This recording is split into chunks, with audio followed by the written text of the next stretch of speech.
I was born on the 17th day of January, 1846.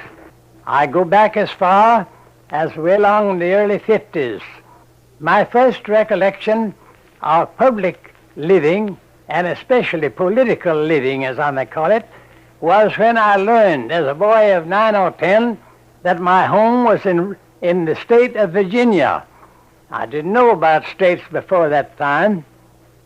Then time passed pretty rapidly because I was attending high school, and I remember distinctly the occasion when John Brown, the poor man, sought freedom for the slaves. He's there in my state. I heard about it pretty distinctly. I felt sorry, and yet sympathizing with my elders, I felt some resentment.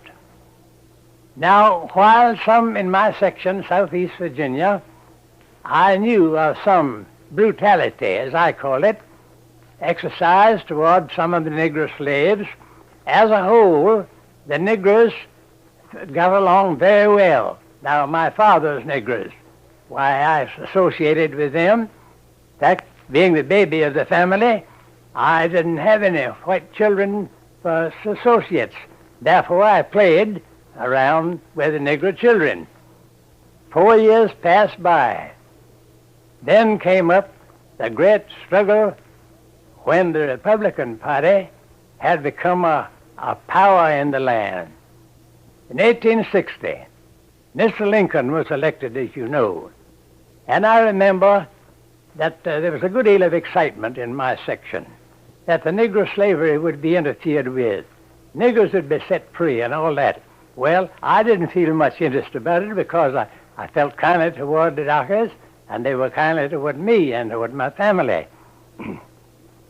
Now, I was attending school, as I said, and when in the spring of 61, when news came that war was actually declared.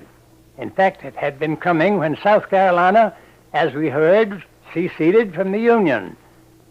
Well, wonder now what Mr. Lincoln will do when he is seated on the presidential chair. Well, there was a variety of feeling about it, even among our 75 or 100 young men, boys, at school.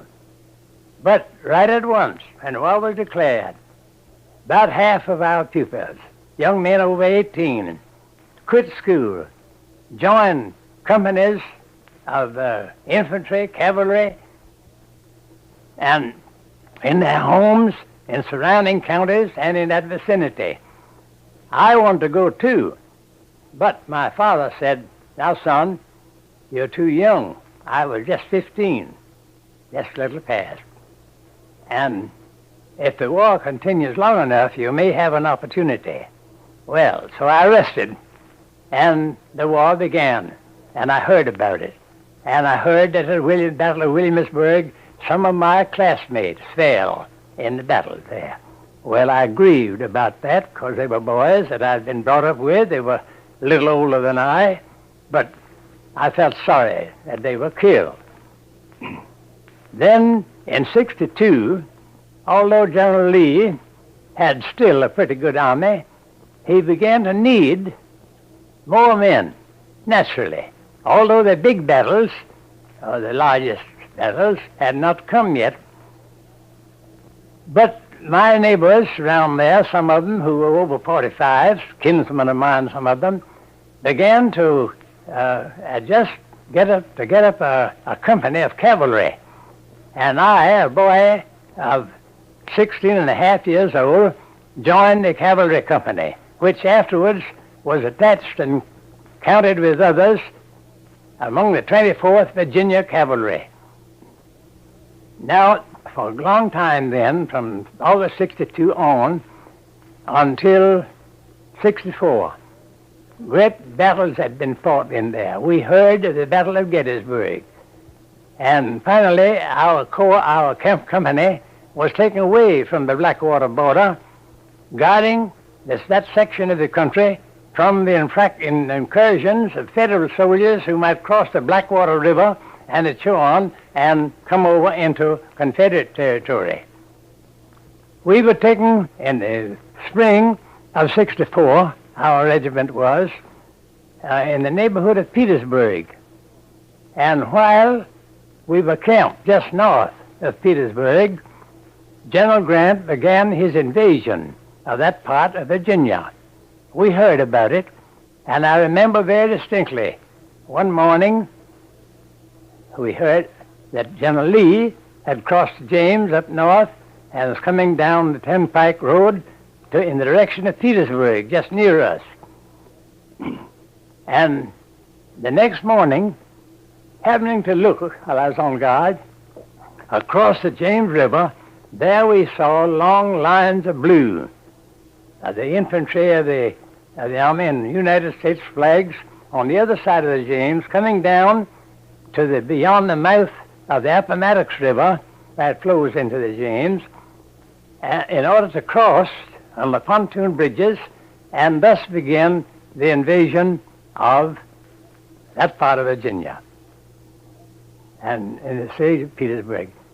Thus, I was not with that part of the army. My regiment was moved up north of Virginia, out of Richmond, north of Richmond, and thus we guarded that city for several months while General Lee and General Grant were struggling there near Petersburg.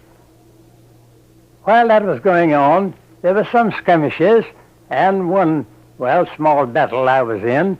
I was not in any of the larger battles, probably fortunately, maybe unfortunately. Well, General Howell commanded the General Lee's corps near Richmond, and I remember we were called up one day and took the Darbytown Road, and some mile or two, I don't know, we never counted distances or time in those days. We turned off from the road, main road, and went down a road through a wood. After a while came to an opening, and there was a line of blue boys and with some artillery. And we charged them, and that's where I was struck the first and only time in my leg, which laid me up 2 months. I was sent home on furlough. Now, I want to bring in one or two little points there that might be of interest to some. We were around Richmond, my regiment was, all the time then, on doing little or nothing, while the war was still going on. And after a while, a Saturday evening, the first day of April, 1865, we were ordered, and by the way, in the meantime, about half of my regiment had lost their horses. The Confederate soldiers owned their own horses, and when they lost a horse, it was difficult at that stage to secure a substitute. Anyhow, I lost mine. I've forgotten just now how. I don't believe it was in battle, however, at that time. Now, orders came for a dismounted part, or demounted, I might say, of the regiment to fall in line and march. We stopped on the way and spent the night.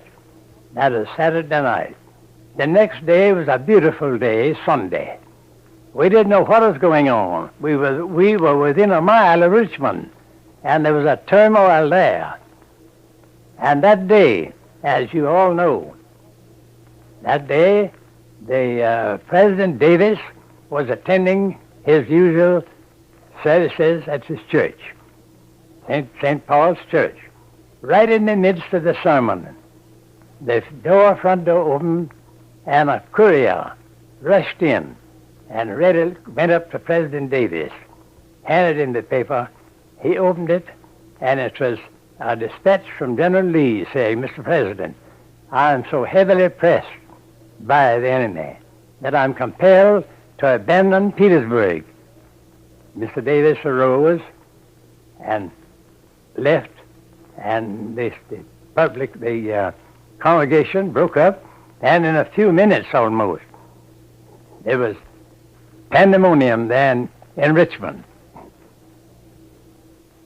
We marched out of Richmond early the next morning, on the 3rd, and started in a southeasterly direction. We didn't know which way nor where we were going, but afterwards it showed that we were attempting, under General Ewell's command, to come in contact with General Lee somewhere down southwest of Petersburg.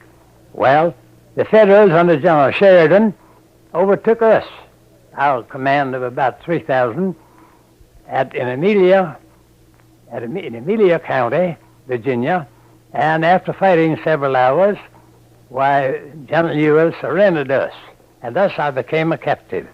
I went to prison along with this command, and we landed in Point Lookout, Maryland, down here.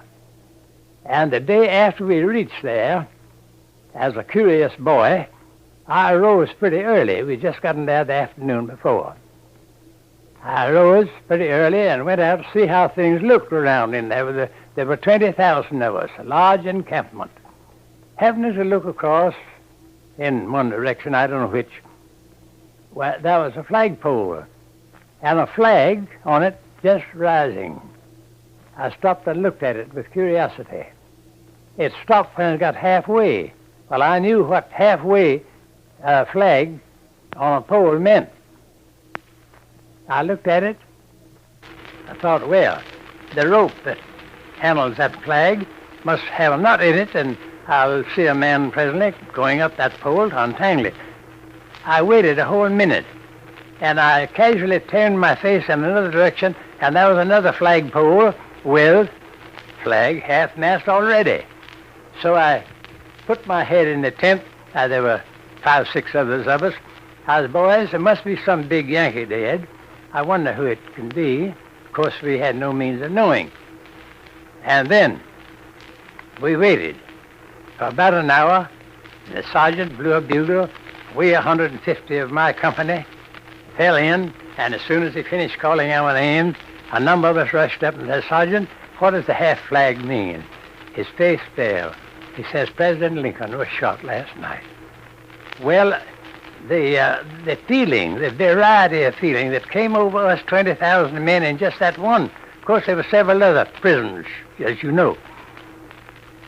But as for me, and a boy, just 19, I didn't know what to think. I couldn't feel any hatred toward Mr. Lincoln, especially. I didn't feel any special hatred toward any Federal soldier. And when I began to think how kindly General Grant afterwards, on the 9th, acted toward General Lee, I felt kindly toward him. Now, comes up the question of what we Southern soldiers fought for. My friends, as a boy of 16 and a half years old, I didn't think about any abolition of slavery. My mind wasn't developed enough to take in what the politicians had in mind, and hence there was no trouble as to the freedom of the slaves. About half of the Negroes, my father's Negroes, left and went to Norfolk to be under, as they considered, protection, but another half, 40, 50 of them, remained there and cultivated the crops until after the war. The South did not fight for the preservation or extension of slavery. General Lee, as is well known, was making arrangements to free his Negroes, and his father-in-law had already drawn up a part of his will, free his Negroes. My friend, it was a great curse on this country that we had slavery, and I thank God that I did not bring up my boys and girls under a system of slavery under which I was brought under. What did you boys fight for then? Here's what a great many people do not know. That as a young man that way, I couldn't understand it fully. But I look back now and see my part in it and saw what we struggled for, and that was for states' rights. For states' rights. And as many of you know, immediately after the war, the rights of the various states, well, especially in the South, were very much curtailed, if I may use that word. And since then, I have noticed, you let things come up, that encroach on the ordinary states' rights which we have preserved, and we find that the North, the boys that wore the blue, are with us in preservation of the states' rights.